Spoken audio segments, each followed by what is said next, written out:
And we are back with an all-new episode of Keep It. I am soon-to-be-published author, Ira Madison III. That should have given a chill to everybody in the audience. That people, just like you, can put words on pages, and then we staple them, and then they're sold. It's sad. It's scary. I'm Louis Vertel. Yes, you are writing a book, and it is coming out. And actually, we're commemorating this with a strange live occasion. Is that not true? Yes, we are. Last year, in the ye olde days of 2024, I announced my book tour for my book, Pure Innocent Fun, and the Boston date on February 7th is going to be a live Keep It at WBUR City Space in Boston. That means you and I will be speaking there live. Keep it as a live experience. I mean, it's not really like, Coachella. I don't know really why you would seek it out. But yeah, I will be there. You will be there. My brother used to live in Boston for years, and I said to myself, maybe I'll visit you sometime. And guess what? I didn't. He moved to Copenhagen to get actually even further from me. And now is my chance to get back to Boston. I'm actually really, really looking forward to it. Ben Affleck is going to join us. Oh, good. There was such a lovely Ben Affleck joke in the Golden Globes this week, which we'll get into. Actually, our entire episode is about the Golden Globes. And can I just say, every time we come back from this long break, the first thing we do when we come back is talk about the Golden Globes. In fact, I believe our first episode of Keep It was talking about the Golden Globes. Like, we started in January. It was. And it is so the best way to start off a year because it is just some bullshit. It is truly a room full of people standing around, receiving awards, and then as they receive it, it dawns on them, why am I receiving this and who voted on it? Because I believe it's 11 Eurovision finalists. Who else is voting on this? If you want tickets to our live show, you can go to our Instagram account at Keep It Show. There'll be a link there. You can also visit iramadison.com for my other tour dates. Did you just say that salaciously? Oh, my God. Logging on like Sandra Bullock in the net. Yeah, it's the vibe was giving, and there's a guest book. Wow. Remember guest books? Remember GeoCities? I spent a lot of time on there. And I was like, you need to come to my website where I've ranked my 100 favorite songs for nobody. Why would I do that? Where was Amy Mann on that list? You think she didn't have 9 to 11 entries? So you would think I spent my break productively, and maybe I did in some ways. I caught up with certain movies, but I mostly ended up on YouTube watching I Love the 80s, which is a topic that comes up a lot on this podcast, and how you and I should restart it and not include any of our friends. It's just us making the comments, and that's it. But do you know what people do not say about I Love the 80s? And this also includes I Love the 80s Strikes Back, I believe. I actually don't know what edition I'm talking about specifically. Beyonce is on it. And so you'll be watching Rachel Harris and Michael Ian Black and Hal Sparks give their commentary on Rubik's Cubes or whatever. And then out of nowhere, Beyonce will just be there giving an interview about whatever, Lisa Turtle and Saved by the Bell. It's so jarring because we never get interviews with her. So it's like, oh, amusing writer comment. Oh, lost Dead Sea Scroll. Like, what? It's so crazy to see her just be there talking freely.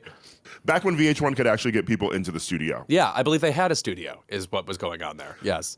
What's going on with VH1 these days? I don't know. Are there still wives of basketball? The Merry Wives of Basketball.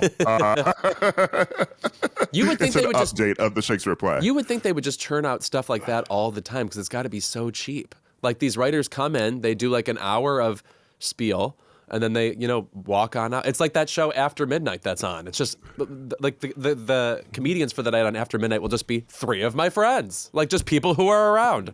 Yeah, I feel like we need that again, if only because TikTok is not reputable. Where are people getting their information these days? I hate finding this stuff on TikTok. It's just not the same thing at all. People are way too self-aware, too. Like, they think they're too cute talking about this stuff.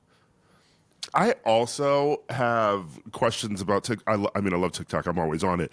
But there are always people doing videos in their car, and I'm just wondering if, one, people actually feel like an impromptu need to give, a speech while they're in their car. Yeah. Or if people just go specifically into their car to record a TikTok? That's their because speech that's zone. like Yeah. that's where you do it now. Well, yeah, is it because people just do that now? Is it like a general setting, or is it for some people the only quiet place to record?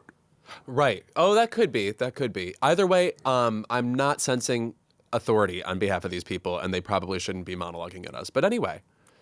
If TikTok was around in the 90s, Jewel would have killed. And why is that? Recording from her car. Oh, that's true. Well, it was a van, first of all. Second of all, because there'd be plenty of room. She could do multiple installments in different parts of the van. My last comment about vans, because over the break, I was watching the Challenge 40. How old can I feel that there are 40 challenges? How challenged can you be? This was Battle of the Eras. So they brought back people from Era 1. Oh, God. They brought people from So that like the a Fresh Meat Diplodocus is just season. out there? What? Yeah, like you had like Tina, Rachel, Mark, Derek Jesus competing. I want to give a shout out to Rachel, who came back after not being on the show in years and is just fucking dominating and is in the finals. The second part of the finals, I believe, airs this week. And also Derek, who, hadn't been on the show in like 16 years. Wait, is Derek blonde? No, he's like this maybe Latino gay guy. Oh, I remember him. Yes. Yes. He was on. Ryan was also on, another gay who was on the show. He made it pretty far, but got cut just before the finals. But Derek is in the finals and just honestly emerged as this amazing dark horse in the game and competing against people like Corey, Johnny Bananas, Jordan, and Kyland, who's doing great on the challenge now after being on Big Brother. So I think it's just great this season. Feels like it's for the girls and the gays. I just cannot believe you said the words Johnny Bananas to me. I mean, it's like, when does he get a Kennedy Center honors? It's been like 100 years. I love that man, and CT went out early this season, and Johnny Bananas is in the finals, and I feel like that is the sort of the karmic retribution, or just the payoff for CT making it so far in Traitors, right? And Johnny Bananas cruelly being cut in the first episode of his season. That's also like the weird thing about Traitors is it's basically random who loses and who wins. Like it's not really skill ultimately. So I can't say I support the game of it, even though it is a very entertaining show. And we're UK season 3 just started. I hear it's great. And I watched the first 3 episodes. I will be on that momentarily. And then we're about to get US season 3 also, which means we get more Alan Cumming, in his gear screaming at us. I want to say that it is sort of random who wins and who loses. And I feel like when you try to amass a way to win Traitors, it's so difficult because you have to, one, be a big enough personality so that people think you're a traitor. Yes. But you also can't have enough people thinking you're a traitor because otherwise you'll get banished. You can't be a person who makes it seem like you'll never get banished because everyone loves you and thinks you're faithful, because then the traitors will murder you. Right. No, the skill set is extremely nebulous, and I don't know if it's even admirable. Like, if you win the show, I'm like, did you do it? Like, good job? I don't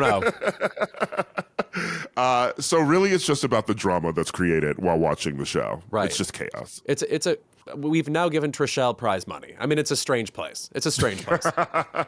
Don't remind me of that. I'm so glad she wasn't on the Challenge 40. What's happening on today's episode? I seem to notice we have one of the great actors. We have one of the great fucking actors. We have Marianne Jean-Baptiste with us this week. Excuse me.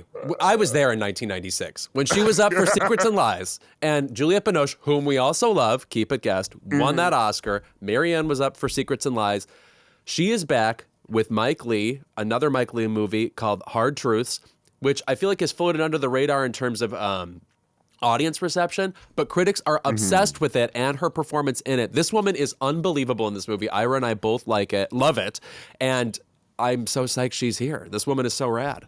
Yeah, we're going to talk to her, and we're also going to talk about the Golden Globes, the entire episode, because there's a lot to get into. All I want to do when I come back from break is to talk about a fucking award show. Thank you. It's like, I mean, let's be candid. It's like I'm rolling. So All right. When we're back, the Golden Globes. The 82nd Golden Globes premiered on Sunday, giving us a glimpse into the minds of Oscar voters, or at least that's what they say to keep us watching. Amelia Perez, Shogun, and Nikki Glaser won big, while Honora and whoever was running the teleprompter fell short. But Right. there's much, much more to discuss, so let's get into it. Well, we should begin with Nikki Glaser, who I think everybody would agree is Bodied it. exactly the right fit. Yeah, exactly the right fit for this ceremony. Like, just the right amount of irreverence, and yet you also knew that she would care about knowing the movies and not being better than like any of the movies. And like the whole vibe with Joe Coy last year was, one, that he didn't prepare at all, and two, hadn't seen any movies. Just not 1% did he belong in that stage, in that room. And with Nikki Glaser, you got the sense that she had a sensibility about all the movies, all the stars in the room. And if I could complain about anything, I almost wish she went a little harder. But I think maybe she didn't want to sound like Joe Coy. She didn't want to sound so dismissive that she was relying on kind of a shtick of condescension in order to sell her jokes. Yeah, I feel like the only Joe Coy-esque thing was her joke about Dune, where she told Zendaya, "You were great. I woke up for all of your scenes." But Great joke, though. Yes, that's love great, it. Definitely 'cause- drag Dune. Yes. Yeah, it works because it plays on the fact that everyone talked about how long that movie was. I guess the thing that kind of sucks when it comes to hosting an award show is the monologues themselves have gotten so short that you basically can only hit a few talking points that are required. Like you're going to hit, the biggest stars in the room. You're going to make a joke about the difference between TV stars and movie stars. So in a way, it felt like she had to kind of, go through the motions before she could say anything individual or really spicy that would make the monologue stand out. But you know what else is fucking bizarre? She is the first ever female solo host of the Golden Globes. Tina and Amy, and then the time they had the number 2 ladies detective agency host. Yes, and Ricky Gervais hosts like 7 times. Man, talk about something I do not miss. Woof. Do not bring me back to those times. No, I think almost inevitably Nikki Glaser will be back for more, especially since there aren't too many names that come to mind when it comes to who should be hosting these things. I don't know. It's like we're filtering out of comedians whose whole thing is knowing about celebrity. Yeah. Like that feels like a very Joan Rivers era kind of take on popular culture. And believe me, I fucking miss it. Like, that's who I am. That's who you are. So Yeah, I mean, that, and when the whole era of Kathy Griffin doing stand-up and everything, we really had comedians who commented on celebrity, commented on pop culture. That's why we had I Love the fucking 80s, and Nikki Glaser would be front and center in an I Love the 80s or I Love the 90s if it were airing right now. Which, by the way, also calls to mind, you would think Kathy Griffin would have hosted one of these award shows by now. I mean, I understand she goes through it with like public perceptions and stuff, but like not one Golden Globe, she's exactly right for it. Speaking of spicy, though, what'd you think of the Diddy joke?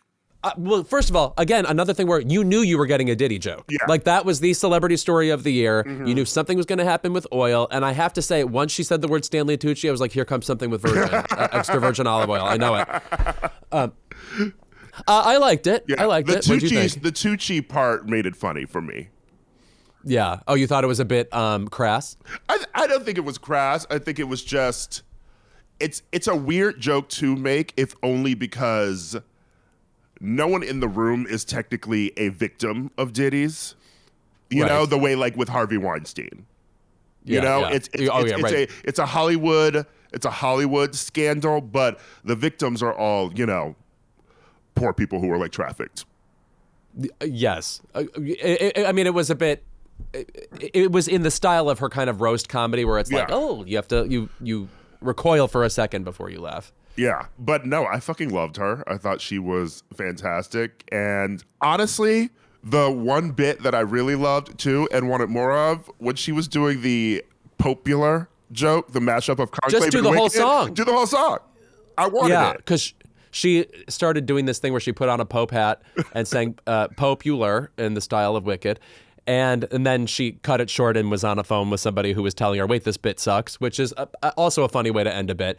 But at the same time, when she was about to actually sing a song, it's like, man, we really don't get that at award shows anymore. I thought we were about to get a soupçon of, the old Billy Crystal magic. Now, I'm not saying if you watch those Billy Crystal musical Oscars, you're going to be in love with them. I watched some of those and the jokes are, deeply dated. But at the same time, you like the risk taking of somebody like that. Go out there and sing and then truly, like with the widest emoji grin, ask people to love you. And maybe they don't. I think that's fun. I like it when someone sings at an award show with Ariana DeBandon, Ariana DeBandon. What? We need to get you away from the OED. That is not going in. It's my 5th day of Prozac, Louis. I'm everywhere today. Speaking of Ariana's, though, Ariana Grande, who, of course, has been an Oscars favorite for Wicked, lost to Zoe Saldana for Amelia Perez. Now, I am not one of these hardliners about category fraud. It just doesn't, generally speaking, mean that much to me. This is a scam. Zoe is the lead of that movie. She is undoubtedly the biggest part in that movie. And she is amazing in it. And from the jump, I feel like every line she delivers in that movie is fantastic. But I do have to say, I guess Amelia Perez could still go all the way, like be a Best Picture candidate or winner potentially. This may top Green Book as like the most hated Best Picture winner of the past 15 years or something. And I'm a fan of it. I know you don't like it. But it's weird that it still has legs given that it is very polarizing all of the time. You know what? This is less Green Book for me and more giving La La Land. Because I feel like there's people who aggressively dislike it. And then there's also people who love it. Right. And it's also like a musical, but at the same time, not really the classic musical you expect. Like, as I said when we were fighting about it, the musical moments in this are kind of just like monologues set to music. And in La La Land, obviously, there are one or two big musical moments, but it is this kind of drowsy in-between dialogue and musical movie. And Zoe's rapping, but it ain't Miranda. Let's just say that. I have actually eased up on, hating the movie. I don't hate it. I think it is silly. It is a very silly movie. I think when you remember that a French man directed this Almodovar for brain injuries film, that it makes a lot more sense. I compared it to The Skid I Live In, which is also a psychotic film, but it has more finesse and class. And this is just sort of just like colors outside the lines and is a little messy, like a little sloppy. That's what I feel about the movie ultimately. But I don't hate the fact that there's a queer film with a trans actor at the center getting all of this acclaim. I think that Jeremy O'Harris brought this up on Instagram and Billy Eichner shared it, just about the fact that when a queer film comes out or like a black film, etc., it's always like black or queer media who sort of like attacks it immediately. Jeremy O'Harris posted a review from them, which sort of slammed Amelia Perez and said that it's horrible and we need to talk about it. And, I think that I can appreciate what the movie's doing. I think we maybe have to come to a point critically where we discuss the merits of a film if it's a film that is a part of our community. And I hate that, but I think we're just at such a point in the industry now where they're barely making any fucking thing post COVID and strike, So like, if we're getting something, we should not try and drag it to hell. Well, also something I want to rail against is that this movie is like people on Twitter, etc., take scenes from it and then just post it and be like, well, this is trash. And it's like, guys, the musical scene where they say the words like penis and vagina is meant to be jarring. Also, it's like, that's also not what the entire movie is like. Like, for the most part, it's this violent thriller, and then it sidesteps that and becomes this weirdo musical for a second. So it's supposed to be uncomfortable and it's supposed to be strange. Another situation like that in past years involving Oscars movies that people got up in arms about. Do you remember that movie, The Good Nurse, with Jessica Chastain and Eddie Redmayne? Yes. And people posted a scene with Eddie Redmayne freaking out in it, and they're like, this is the kind of movie that's nominated for Oscars, when the fact is that scene where he freaks out is the only time that character has any expression whatsoever. Like, it's a completely different character than what is advertised in that scene. And it's like, guys, how about you just go and see the fucking movie, as opposed to like pulling little moments from it and pretending like, oh, I've exposed how cringeworthy it is. Again, this all comes back to my favorite word, cringe, which, as you know, I'm like becoming like Mr. Wilson from Dennis the Menace, screaming out this fucking word all the time. That can work in the reverse, by the way. Because remember last year, all those clips from Saltburn making people think it was an interesting movie? Saltburn was really a case of nobody can deny it was entertaining throughout, and then just the ending wasn't as good as the rest of the movie. So I think people felt like they were, didn't get their money's worth ultimately. I thought there was a lot that was fun about that movie. I love Jacob Elordi. By the way, what are we doing with him? Well, Jacob Elordi he's not starring in American Psycho, even though he was having those conversations with Luca Guadagnino when he was supposedly going to direct The Shards, Bret Easton Ellis's novel from last year.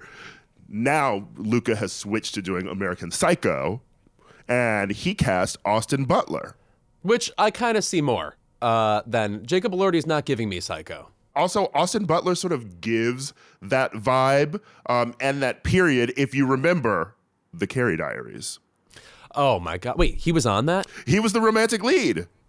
Oh my God. All I know is that like that little mini-me Kim Cattrall person looked way too much like Kim Cattrall. That was like the first instance of AI I'd ever seen. Can we cast her and Just Like That? She just shows up. Is that still going on? Yeah. Or have they been sent to, Guantanamo?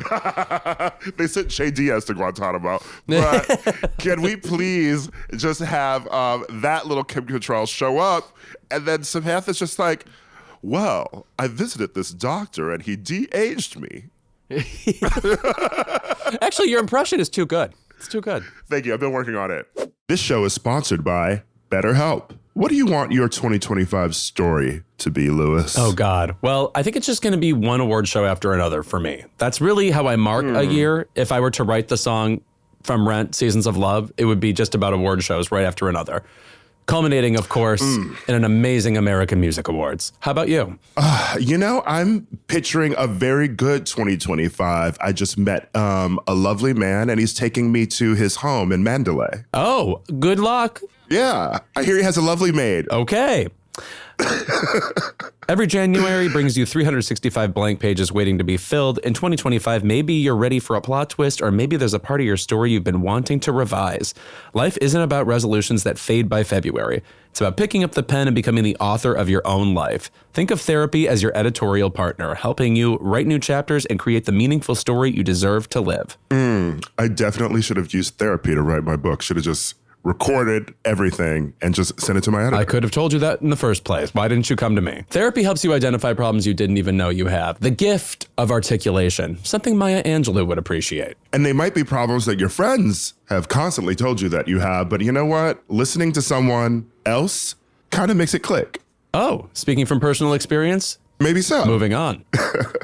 BetterHelp is fully online, making therapy affordable and convenient, and serving over 5 million people worldwide. Access a diverse network of more than 30,000 credentialed therapists with a wide range of specialties, and you can easily switch therapists anytime at no extra cost. Write your story with BetterHelp. Visit betterhelp.com/keepit to get 10% off your first month. That's BetterHelp, HELP.com/keepit. What else happened at this Golden Globes? I did love the bit when they showed the leaderboard in terms of who had been mentioned during speeches, and they said, God, our internal creator, 0. I thought that was so funny. Well, there weren't that many black winners. Yeah, yeah. This wasn't exactly a Mary J. Blige at the Grammys situation. Yes, and you had Zoe Saldana up there winning, but she was honestly, I loved her win. I'm like very happy for her. I don't need her to win the Oscar. Who do you need to win the Oscar? Tell me about your needs. First of all, she's in supporting, so I don't know. I know, right? Because I keep confusing her category. I was telling a friend that she won lead actor because I just know that she's the lead in that fucking movie. So she would be up against, well, let's talk about the categories right now, like the women's race and what the Golden Globes means for these women, because she is going to be up against Ariana Grande in Wicked, for sure. Probably Felicity Jones in The Brutalist. Guys, I have still not seen this movie. And you have to set aside like a day and a half to do a whole it. afternoon. Like you have to pack like 3 lunches and stuff. I'm seeing it this week. I cannot wait. My friends are obsessed with it. Margaret Qualley in The Substance. I don't think she'll get it. She was just nominated. That's a very Globey nomination. And then, of course, Isabella Rossellini in Conclave, who, as you know, printed a couple documents. You were about to say Clown It's Cave. so upsetting. It's so upsetting. And then people are like defensive about her online. I posted a joke about her. I was like, does anybody like how the Golden Globes keeps cutting back to Isabella Rossellini every 50 minutes? Because then you're going to love Conclave. And somebody responded with, good, I love her. Bitch, who doesn't love Isabella Rossellini? She's barely in this movie. It's so crazy to give her an Oscar nomination. Yeah. She's been on this podcast. I interviewed her for NPR. We love her. She likes animals a lot. Great. Doesn't deserve an Oscar nomination for this movie. Yeah, supporting actor. I definitely think that Ariana Grande is going to shift back to being a front runner. Yeah, it's okay. We're gonna get back into Ariana Grande and Wicked. The line readings were good. I laughed every time. I would argue it was a similar line reading most of the time, and I would also argue she was acting the part of a character actress and not being a character actress. She was playing at Kristen Chenoweth, not being Kristen Chenoweth. That's what I have to say about that. So who do you think is going to be supporting in the Oscars race, possibly, that was not nominated for a Globe?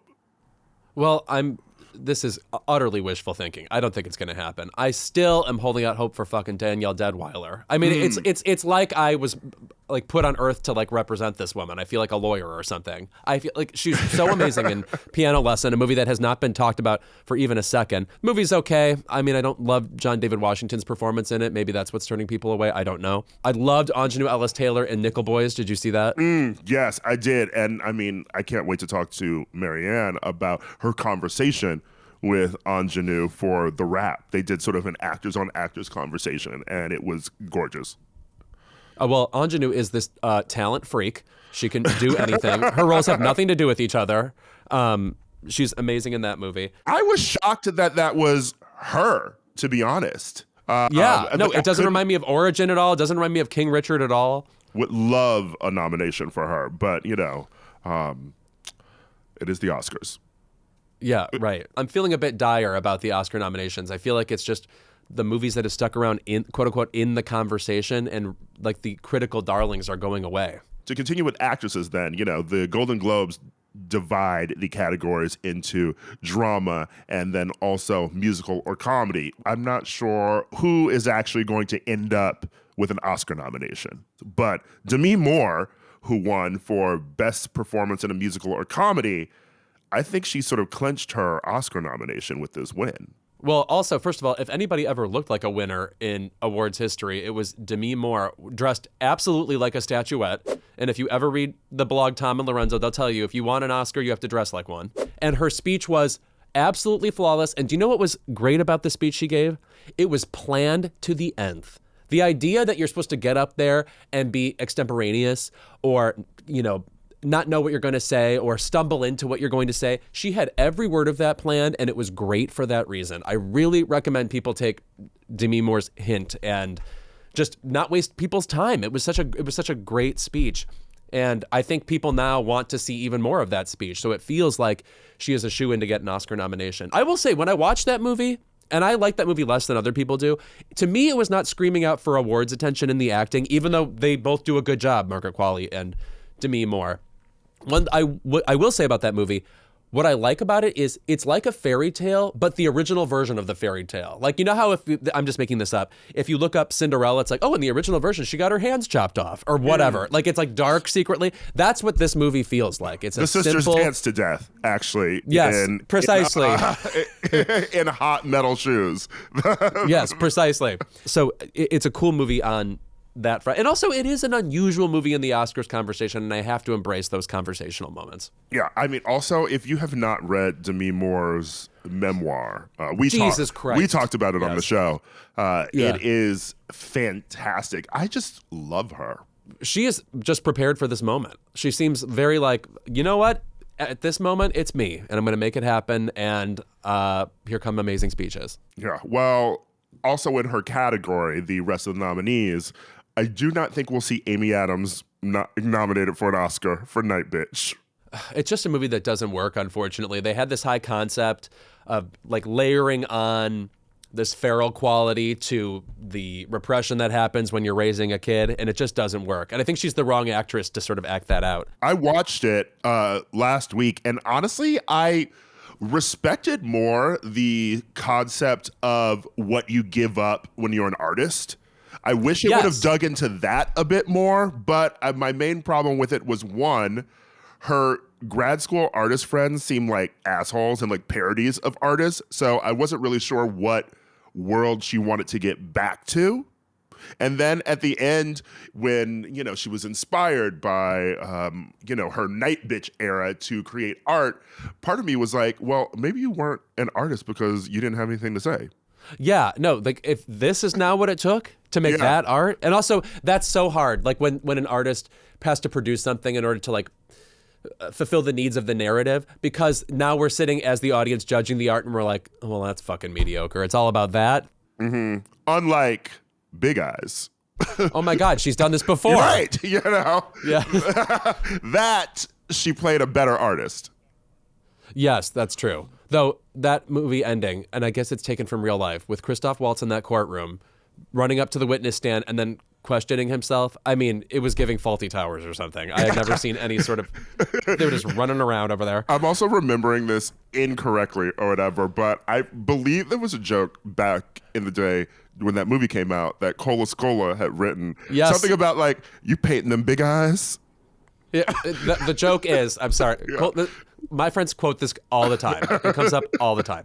Cola Scola said about Big Eyes, being the Keene woman, Judith Keene, I forget what her name is, as her, I painted those eyes big and I don't regret a thing.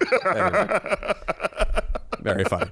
Cynthia Erivo, I'm sure will still get a nomination. She's on the bubble for Maybe. me, though, because I feel like Wicked is also sort of not lapsing out of the conversation, but not as central to the conversation as people once promised it would be. I think people are also just cognizant of the fact that we are getting Wicked Part 2 and we're going to do this shit all over again. So that is very true. Why bother to laud Cynthia Erivo right now, especially when you know that Wicked Part 2 is Elphaba's movie.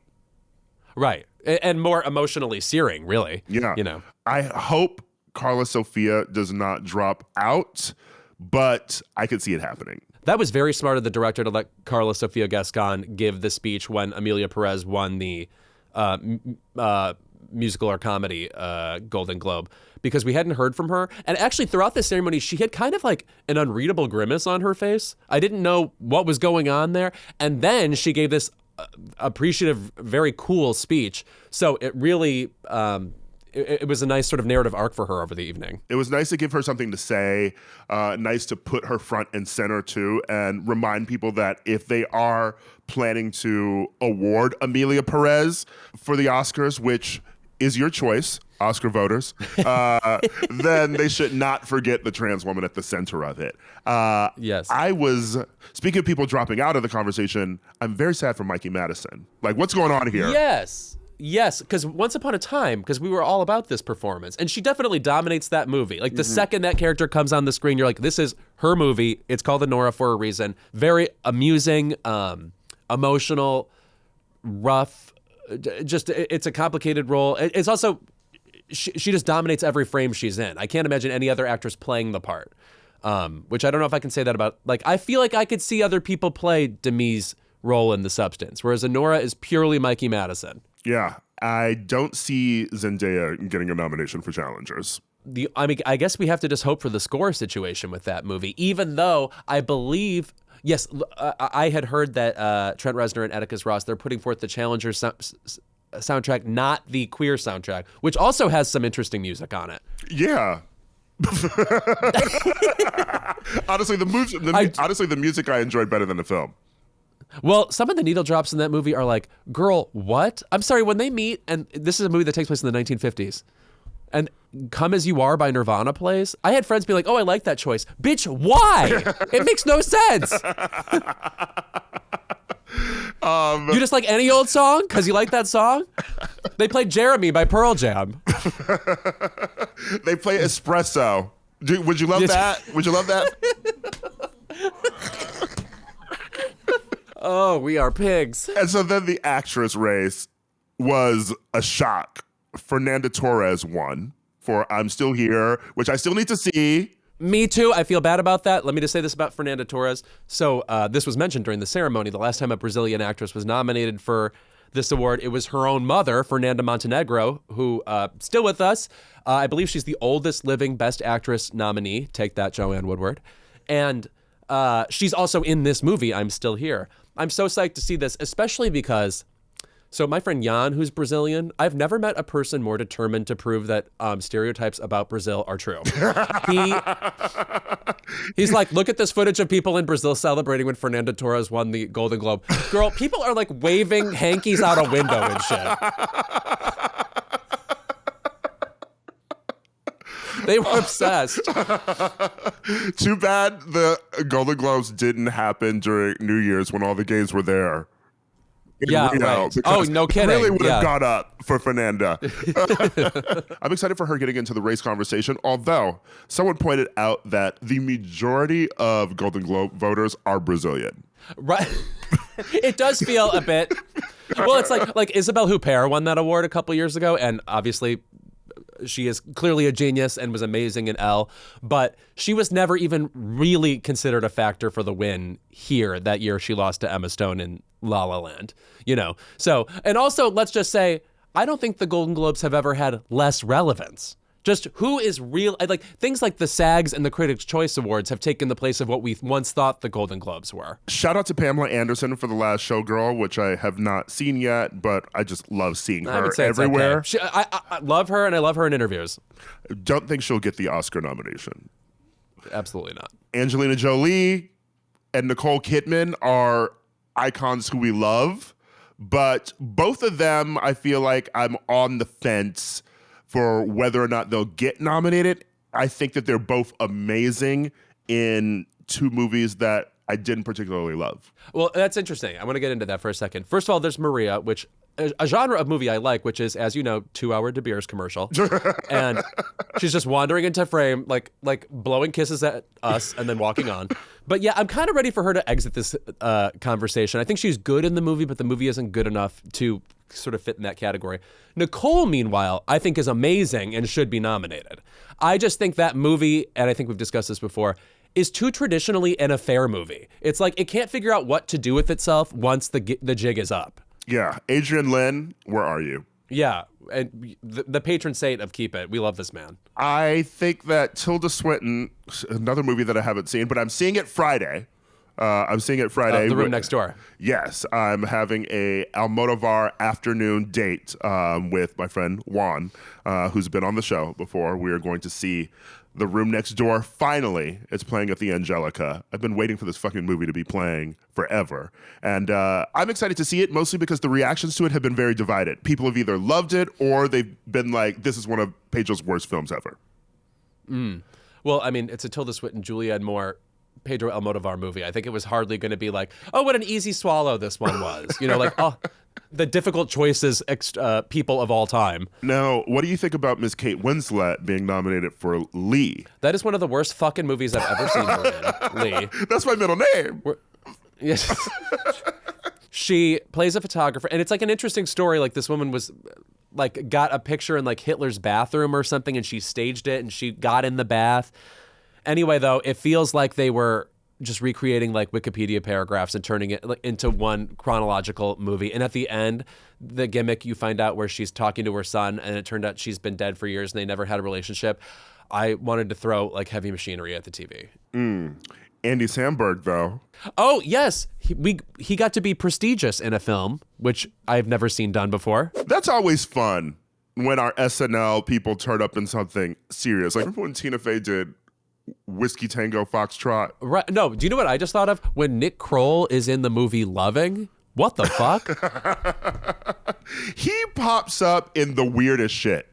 Actually. Yeah, no, and it's also like whenever an SNL person is in a movie like this, I'm like, did you do this over your summer? Like, this is how you spent your summer? Okay. Keep It is brought to you by OneSkin.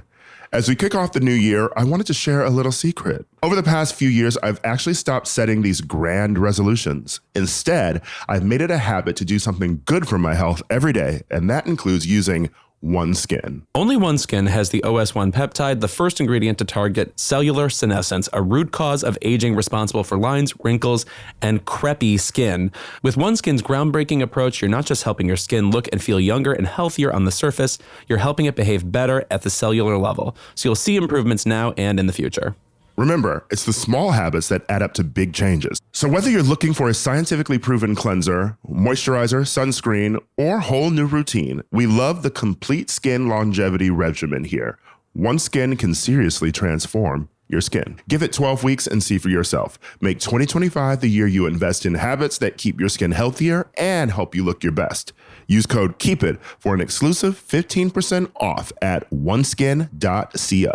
The minute I put this OneSkin product on my skin, first of all, the smell of it, I love. It's a very earthy kind of terracotta smell. And then the heaviness of it mixed with the smoothness of it makes you feel like your skin is already tauter and better and cuter to look at, frankly. Yeah, no, I noticed the smell immediately. It's great. Who needs the substance? Oh my God. And I thought it was me. I was like, sign me up for that. I thought the movie was just a brochure for the substance. I said, let's go. Founded by an all-women team of skin longevity scientists, OneSkin is redefining the aging process with their proprietary OS1 peptide, the first ingredient proven to help skin look, feel, and behave like its younger self. Your skin is staying in the club. Get 15% off with code KEEPIT at oneskin.co. That's 15% off oneskin.co with code KEEPIT. After you purchase, they'll ask you where you heard about them. Please support our show and tell them we sent you. Invest in the health and longevity of your skin with OneSkin. Your future self will thank you. This podcast is sponsored by Squarespace. Squarespace is the all-in-one website platform for entrepreneurs to stand out and succeed online. Whether you're just starting out or managing a growing brand, Squarespace makes it easy to create a beautiful website, engage with your audience, and sell anything from products to content to time, all in one place, all on your terms. Introducing Design Intelligence from Squarespace, combining 2 decades of industry-leading design expertise with cutting-edge AI technology to unlock your strongest creative potential. Design Intelligence empowers anyone to build a beautiful, more personalized website tailored to their unique needs and craft a bespoke digital identity to use across one's entire online presence. Squarespace Payments is the easiest way to manage your payments in one place with Squarespace. Onboarding is fast and simple. Get started in just a few clicks and start receiving payments right away. Plus, give your customers more ways to pay with popular payment methods like Klarna, ACH Direct Debit, Apple Pay, Afterpay, and ClearPay. Connect major social and multimedia accounts to your website in a few clicks, as icons, direct links, or embedded feeds. Build visitor trust while updating content only where you need it, extending your brand's footprint. Sellers can also sync their product catalog directly with Instagram, Facebook, YouTube, and Google to reach more customers and reduce the steps for a purchase. Head to squarespace.com for a free trial, and when you're ready to launch, go to squarespace.com/keepit to save 10% off your first purchase of a website or domain. That's squarespace.com/keepit. We could move on to the actor race. Adrian Brody winning. All right. I feel like that's the only sure thing. Yeah, I think that's the only sure thing this year. Adrian Brody is almost certainly going to pick up his second Oscar. That was also, I think, my favorite joke of the night from Nikki Glaser, 2-time Holocaust survivor. Oh, that was fucking hilarious. Come on, rolls right off the tongue. Adrian Brody, we've already talked about how we both need to see The Brutalist, but I thought his speech was sort of a good version of that extemporaneous thing, sort of off the cuff. He didn't really have something planned, but I'm sure he had an idea of what he wanted to say. And I think this was more shocked that The Brutalist was winning a bunch of shit, because I feel like everyone thought that The Brutalist was sort of not in the conversation early on. Yeah, right. Yeah, no, also, I was worried about that speech when it started because he was saying things like, I have a lot to say. And then, of course, he stopped talking. And I was like, well, it sounds like you're not getting to it. But he kept it clippy and kept it moving. So Timothée Chalamet, do we think he's going to get an Oscar nomination? Yes, though I feel like this is dead in the water. Like, there's no way he's going to win. It is like a pretty... He's great. I think he's great as Bob Dylan. I will say it is jarring, though. He looks exactly like Billy Joe Armstrong throughout the movie. I was like, this is a Green Day biopic. You're wrong. American Idiot next. I don't not see it for him. I also think the movie is like, I don't know if it's just I'm entertained and like that era, but to me, it was never putting on airs. It was never like, you're supposed to think of this man as a god. You're supposed to just think, oh yeah, he came on the scene, he was well respected, and then he made this one decision that actually people hated. I didn't find it to be like, I didn't find it to be exalting him in a way that I think these movies often annoyingly do. Yeah, and I think what helps was that James Mangold directed the film. You know, I think he sort of did the same thing with one of the best X-Men movies that ever exists, Logan. And I think he's also great with Girl Interrupted, obviously, our queen, Angelina, and Ford versus Ferrari is a film. Ford versus Ferrari, I believe a Best Picture nominee. Yeah. Who's going to win, the Ford or the Ferrari? I am so stoked to learn. Sebastian Stan shocked me. What a good night for him. Yes. What a good night for him. He won for A Different Man, which has been one of my favorite fucking movies of the past year, and I'm so glad it won Best Film at the New York Critics, and then him winning for lead actor in this was a shock for me. Like, I feel like every time I bring this movie up to people, no one has seen it or even heard of it. Well, first of all, it's an interesting movie this year because, first of all, it's kind of substance coded. Yeah. Like, what happens in the movie is about one artifice and replacing it with another youthful kind. But the movie is actually a lot weirder than even the premise lets on. And what the movie is ultimately about, the humor of it, the strangeness of it, the bleakness of it. And it's also just formally a comedy. All the actors in it are doing a lot of really funny work. Oh my God, Renata Reinsve from The Worst Person in the World is the actress in this movie. This woman is amazing. It is a hilarious and weirdo performance. This movie is as funny as any early fucking Simpsons episode, to be honest. Like later, when the movie starts getting more absurd and farcical, I don't want to ruin it for people, but the last maybe 30, 40 minutes of this movie are completely bonkers. It's so shocking. It's so not what you expect. It really is a one-of-a-kind movie. As I was watching it, I was almost upset at the choices it was making. And then afterwards, I had to acknowledge it was bold. Yeah. So he was also nominated for The Apprentice. I don't think he'll be nominated for that, obviously, for the Oscars, but I'm hoping for A Different Man. There's Daniel Craig, Coleman Domingo, and Ray Fiennes. I think Coleman is still pretty much secured for a nomination for Sing Sing. It would be really bizarre if he didn't get nominated. Also, by the way, I just want to say I loved him in Rustin, his last nomination. That was like, he created an F word for the ages. That was a gay man. Daniel Craig? He, I think, unfortunately, is falling out of the conversation because you and I are the only people who have seen the movie Queer. That's it. Yeah. And Conclave, obviously Ray Fiennes didn't do as much as Isabel Rossellini in the film. Well, he didn't have any documents to print. Yeah. I think that we also have Jesse Eisenberg, Hugh Grant, Gabriel LaBelle, Jesse Plemons, Glenn Powell. I don't really see any of them popping up in the Oscars. No, though Hugh Grant, that would be a pretty inspired choice because I think everybody loves him in that movie, Heretic. And also, I just love him now more than ever. We've talked about how I think he's risen to be one of my favorite actors. Yeah. Not just because of what you expect from him in like Four Weddings and a Funeral. I love all the weirdo choices he makes in like Paddington. I loved him in that.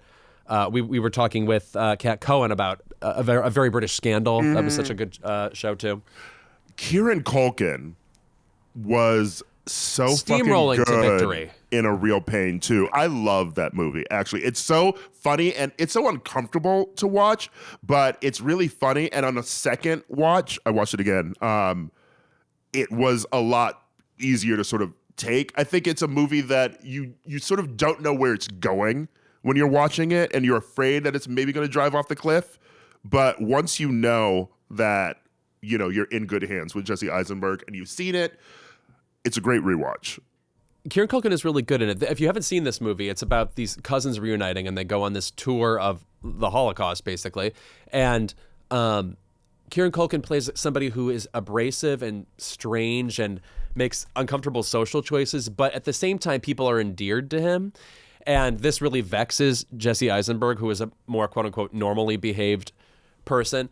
It's a very relatable experience when you think you're with somebody who is humiliating you at every turn, and yet somehow he's playing better with others than you are. It's just like, I think, a universally relatable situation.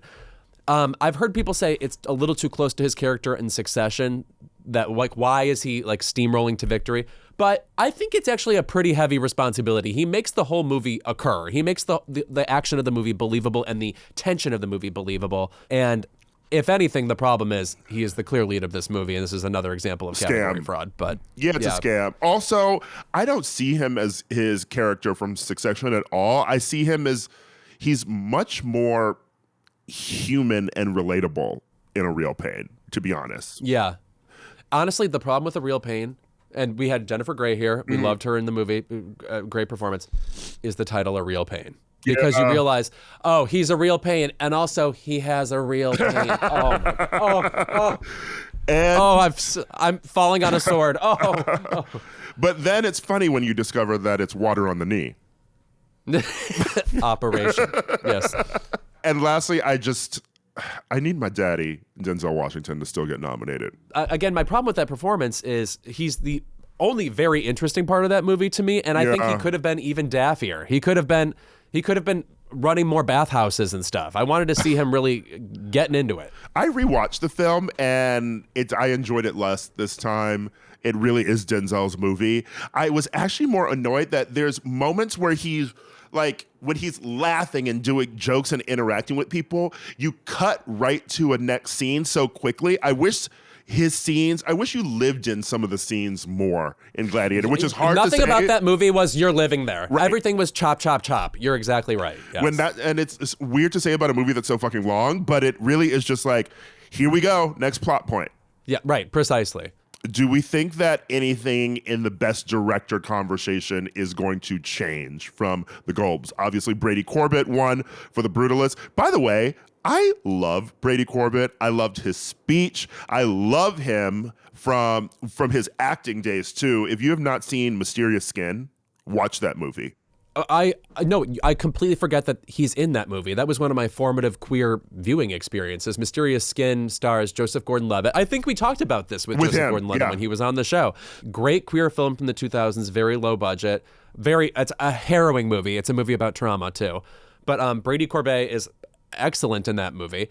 And he also directed the movie Vox Lux starring Natalie Portman, which I have mixed opinions about that. The movie starts with a very realistic school shooting and then follows up with the like dumbest story about a pop star. The girls love it. It's provocative art. It's provocative. I don't like the provocation necessarily. Obviously, I think that Sean Baker will probably get a nomination as well. Yes, though I think Brady is going to walk away with Best Director. Yes, during his speech at the Globes, he was talking about randomly how directors deserve final cut, say. It was very like Inside Baseball in a strange way that I liked him putting for. At the same time, it is pretty funny, him being like, auteurs need more ground to do whatever they fucking want. Like, as my friend Devin Field said, he goes, who will stand up for the Tarantinos? Yeah. You know what? I think maybe one of the first times I learned the phrase final cut, it was in Scream 3. Right, of course. When Roman kills the director, he's like, I'll give you anything, final cut. And then he's like, I have it. And he slits his throat. Cute. That franchise really has it together, even during its lowest moments. You mean the upcoming Zionist version? Scream 7? That everyone is coming back for now, by the way.